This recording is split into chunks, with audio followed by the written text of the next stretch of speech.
Deus fala com você no secreto e aí você vai e compartilha em público com as pessoas.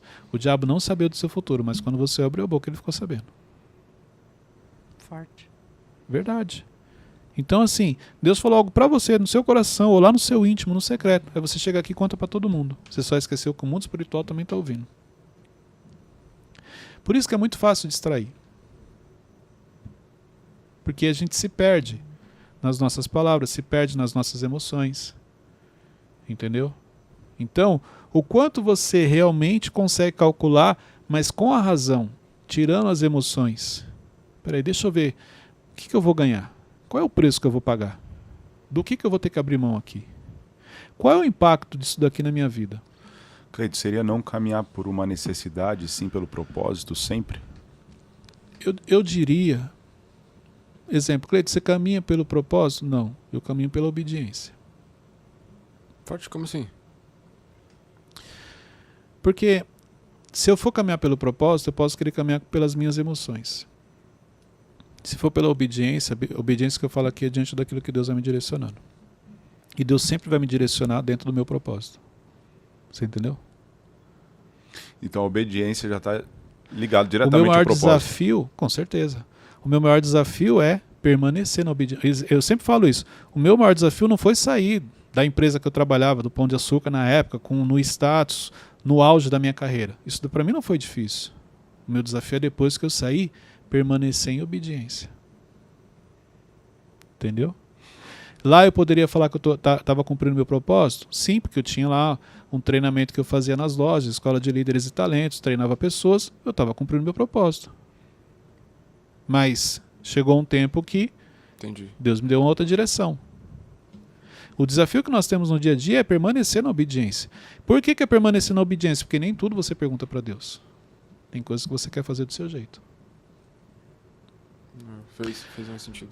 Ó, os grandes desafios que nós temos na vida começam com coisas pequenas, correto?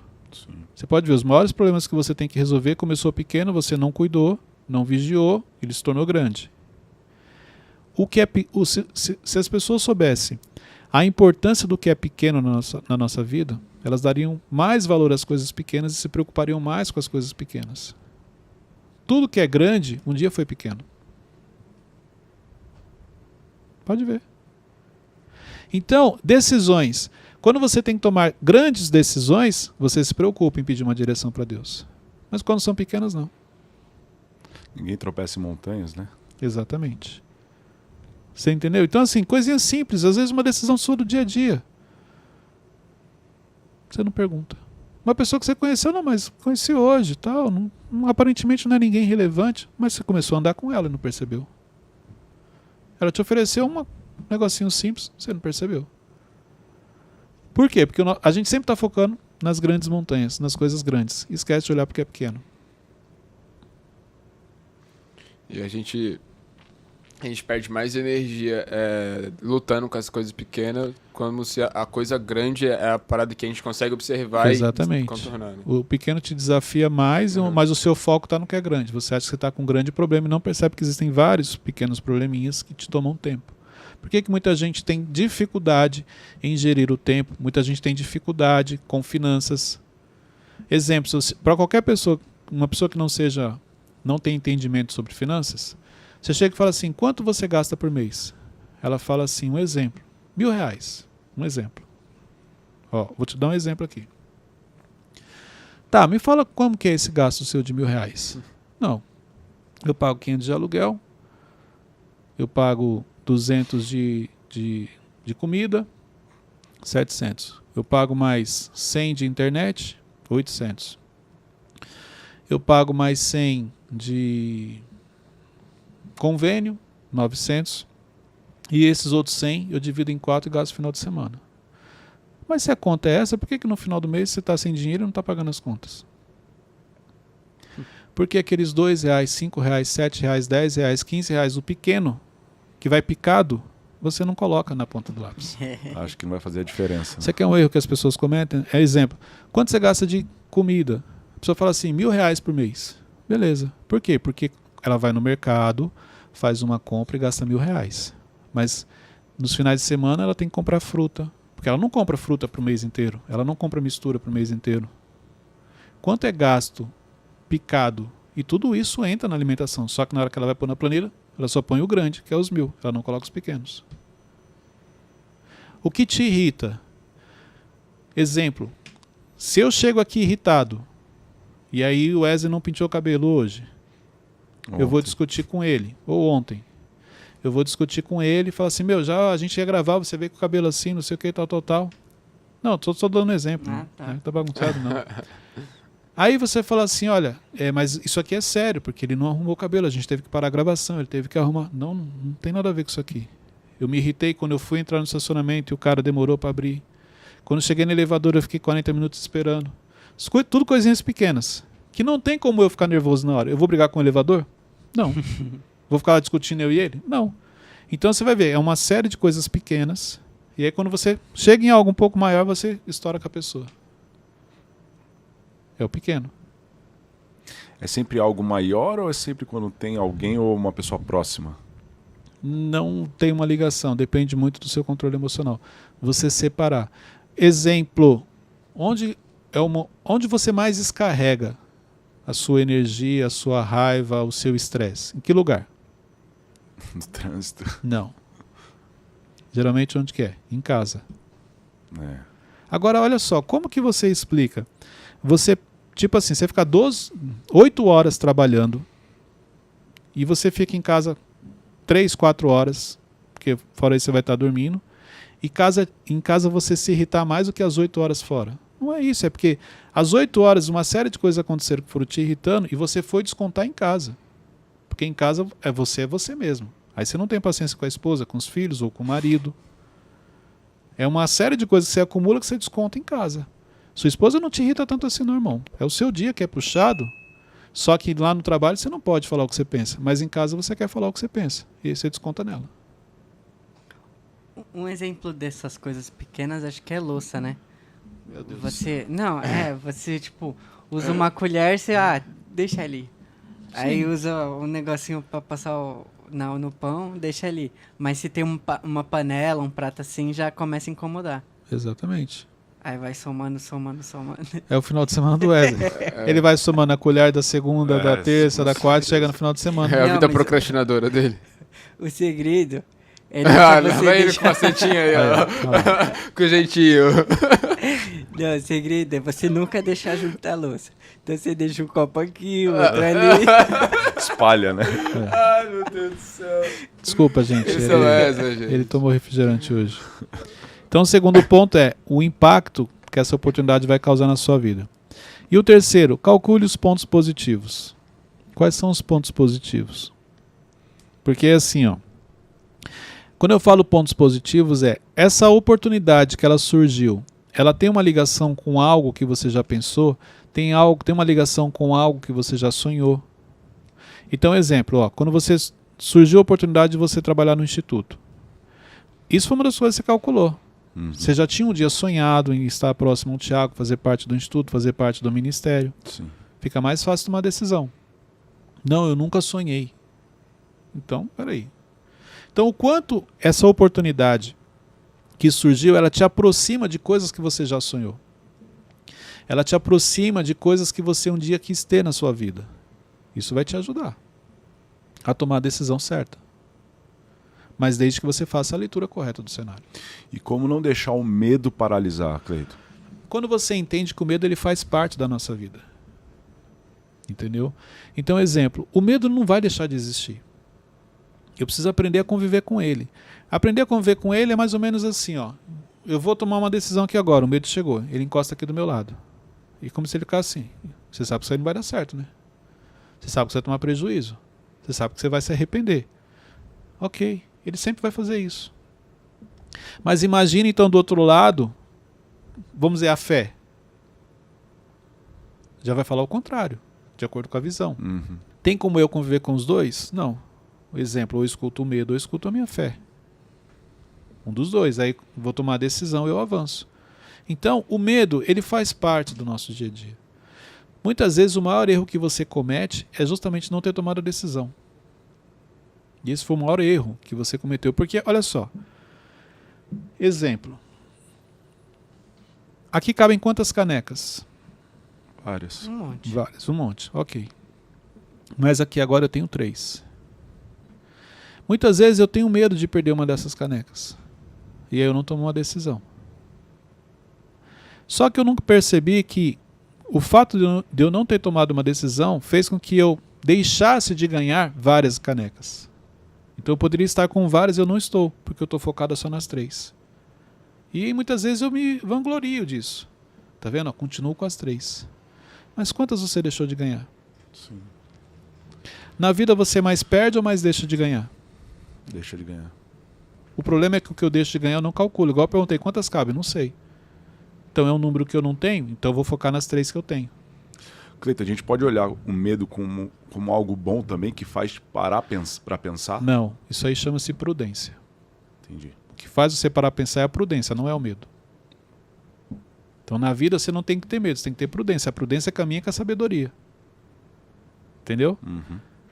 Então quando você tem prudência no que você faz, sim, eu vou calcular. O que eu estou falando aqui, ó, é justamente isso, é a prudência. Em nenhum momento eu falei, ó, você tem que ter medo. Não, você tem que ter prudência, tem que calcular, agir com a razão.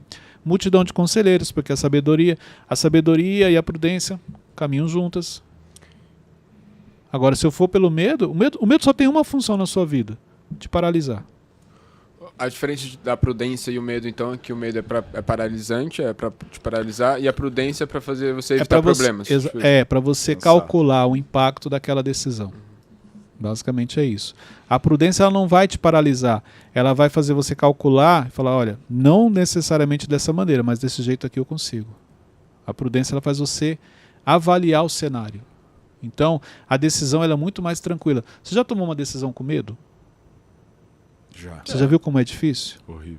Você fica toda hora voltando. Você não acredita que aquilo vai dar certo. Você fica só esperando a notícia ruim. E quando você decide, você para. Meu Deus, por que eu fiz isso? É isso. Nossa. Você não dorme. Você se arrepende. Uma decisão com prudência. O cenário é outro. Você não te paralisa. Você tem ciência dos riscos, você tem ciência do desafio, mas você avança. Muito bom. Entendeu? Então, por isso que quando você está diante de uma oportunidade, não é simplesmente aproveite as oportunidades que tem na vida. Não, não é assim não. Peraí, deixa eu avaliar se realmente esta é uma oportunidade para mim. Já recebi várias propostas que se eu compartilhasse com você, falar, cara, excelente oportunidade. Não para mim. Porque não tem a ver com o meu propósito. Me desviaria o foco, me distrairia. Eu nem estaria aqui hoje. Assim como vocês também, quem está nos ouvindo, nos assistindo. Entendeu? Então, isso aqui é importante. Cleiton, talvez apareça algo na estação que você está vivendo que um dia já foi bom, né? Isso também Sim. pode confundir, né? Existe o time, né? A Bíblia fala sobre o time das coisas, das decisões. E é bem legal isso aí que você falou, porque olha só. Imagina o seguinte. Wesley com 7 anos de idade. Com 7 anos de idade, o sonho dele é ter uma caneca dessa.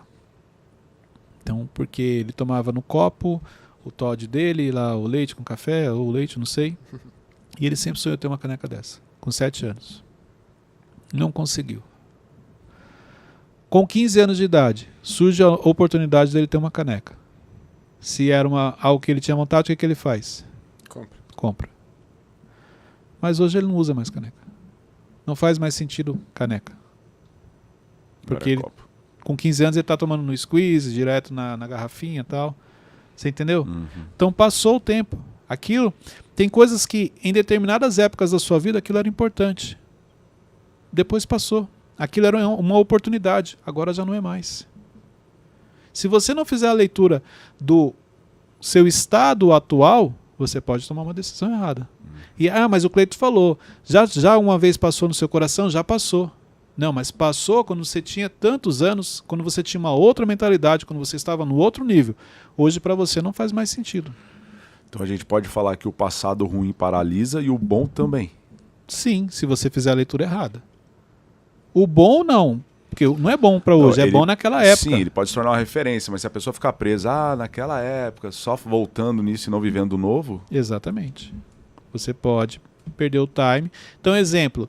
Mas o meu sonho... Vamos pegar um exemplo aqui que a gente falou do teatro.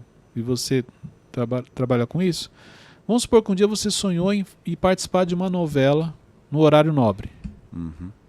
Quantos anos você tinha? Cara, eu tinha 19 anos, estava começando, estava no teatro, fazendo, estudando e tal. Era o sonho daquela época. Aí hoje surge a oportunidade de você estar no horário nobre. Mas essa fase já passou. Se você não se atentar, você vai falar assim, caraca, meu sonho, eu vou lá. Eu sempre quis isso.